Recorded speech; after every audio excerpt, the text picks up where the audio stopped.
Dito, hawakan mo ganyan, no? Pag hinablot na ganyan. Ganyan lang yan, no?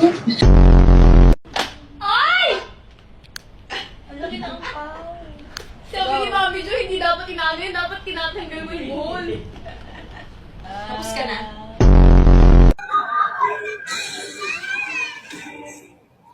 Wala, ano naman, yung that kid naman. So disrespectful naman. Mama, okay na to yan. Ikaw kayo magbukas, kaya ka may kamay. Amuyin mo muna yung paa. Ikaw kaya mang amoy. Alam mo kung saan-saan mo tumatapak, papaamoy mo yung paa. May ano siya? May konting anghang. Gudong yan, te. Uy! Ang bargas naman, oh! Pagka-bargas naman! Oh my gulay! Oh my gulay! Papalabasin ka talaga. Putanes ka! Putanes ka! Uy, basta ako binati ka daw ni Ate Maymay sa ASAP. Ay, wait! Mag-thank you ka daw. Chat mo mamaya si Ate Maymay. Dinati ako? Saan? Sa ASAP nga! Julit-julit! Maria, first name mo, tas ang angas mo, ha? Paki mo. Alam niyo, napapaisip ako, bakit kailangan nating pag-aralan yung mga ganyan, no?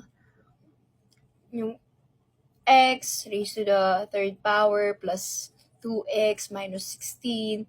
Bakit may mga ganon? Nagagamit ba natin yan sa everyday ano natin? Diba, bibili tayo ng itlog at ipabili nga po ng itlog. Magkano po ba to?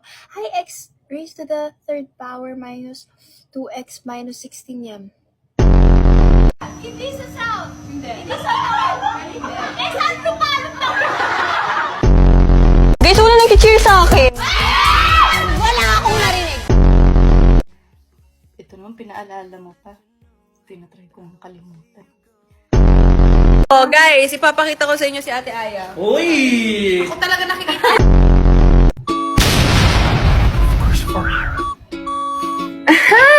Ay, sorry naman. Sino mabilis manis si Bini?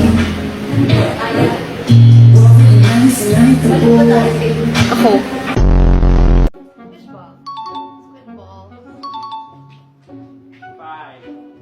Siomay, balloons, sarap bulaklak, isaw, chicken ball, menoy, dinuguan. Gwen, ikaw nag-toothbrush ka sa airplane? Hindi, kasi pagpasok ko ng CR may nakalagay back to your seat. Full charge na po yung aircon nyo. Share mo lang. Katawa ba yun? Hindi, diba? Nice try.